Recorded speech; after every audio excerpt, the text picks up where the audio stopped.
very cliched answer, but to me, beauty is a concept, and it is something that lies in the eyes of the beholder. Because you, me, anybody else could find something beautiful, and three other people might not. So, who actually can really define beauty? It's about how you feel, how confident you are in your own skin. I think that makes someone really beautiful. So to me, beauty would be that, and it's a concept that's constantly changing, right?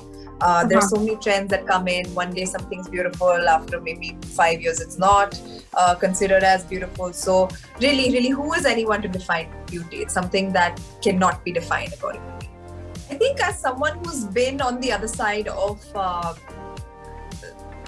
being unhealthy, I think while growing up I was very unhealthy. I was a overweight teenager. It was affecting the way I lived my life.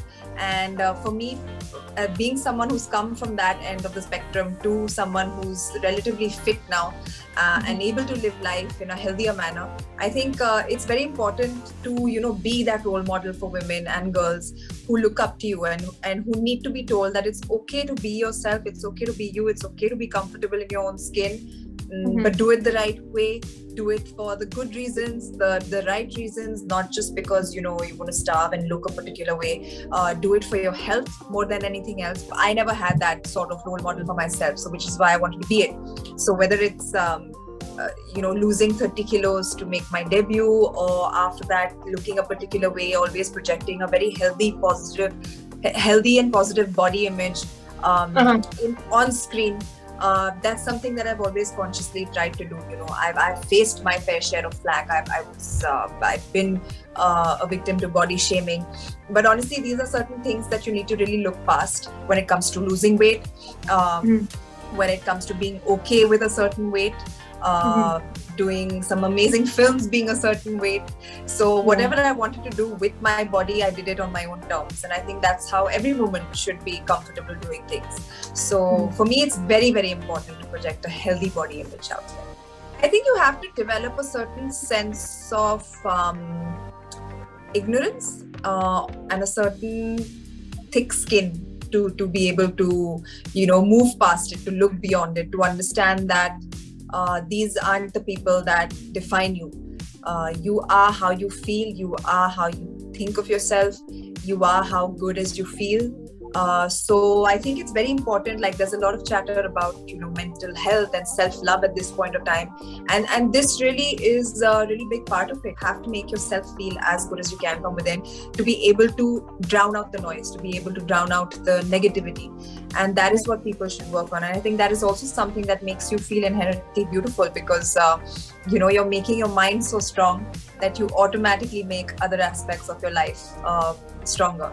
So yeah, I think that's the only way. I mean, if we were given a choice, most of us couldn't be like, put our hands up and be like, I'm getting off social media. I mean, I did it off Twitter, and I did feel really good about it, but it's impossible, because there are certain people that you do want to be in touch with, connect with, like your fans and people who actually appreciate you. But along with that comes the negative side of it as well. I believe that if you're a certain weight and if it's not hampering your health in any way, go ahead. If you like yourself the way you are, wow, way to go, girl. If you're someone who is a certain weight and is constantly complaining about being another weight, I believe it's entirely in your hands to make those changes. What really worked for me when I was a certain weight, and I was 18 years old, I was about 95 kilos. And for me, it was about, I went to the gym for the first time and I wasn't able to run on the treadmill for more than 30 seconds. I was huffing and puffing and I was like, no, bro, this can't happen. I can't run without, stumbling and bumbling and fumbling along the way. So I need to do something about it. That was the reason I started losing weight. And over the years, I realized, every girl, I think, goes through a certain struggle with her body and coming to terms with who she wants to be, how she wants to look. Every girl. I'm not only speaking for myself. So for me, it took a while to understand that I can't be doing this for the wrong reasons. I can't be doing it because I hate my body. I need to be doing it because I love my body and I want it to be better. It's the only body I have, and it's the body that will serve me till I'm about 80 years old. So I have to take care of it. And I believe if everybody just changes their mindset to a kind of perspective like that, they'll be Mhm. happier doing it, you know. And today I meet so many girls who come up to me and they're like, oh, you're an inspiration, you know, you're a fitness inspiration and all. Honestly, like, uh, it's great. It feels really good when they say that. But to me, it's about having a certain body structure, having a certain body type, which makes me have to work a whole lot harder than a lot of other girls. So if you've decided that, you know, this is a certain way that you want to look, you have to go out there and achieve it in the right ways. I would say that there's only really one person that you have to fall in love with, and that is yourself. So once you do that, everything falls into place. A lot of clarity comes from that. If you look a certain way, if you're a certain size, the minute you start loving yourself, everything starts falling into place. Like how I said earlier, you know, if you want to look a certain way, you'll try and achieve that in the right ways. So just work on loving yourself, I guess. I very shamelessly admit that I did not really have a beauty ritual all these years. I think the lockdown has changed that, because you end up having so much more free time and you're like, what do I do? What do I do? So self-care has become a daily practice. But what I've recently started doing and what I feel really works is the gua sha stone massage. I think it's really good for the face and really keeps my skin supple, looking fresh, and really chisels my face out. So I'm really tripping on that right now. I think the one beauty product that I can't live without is my eyeliner.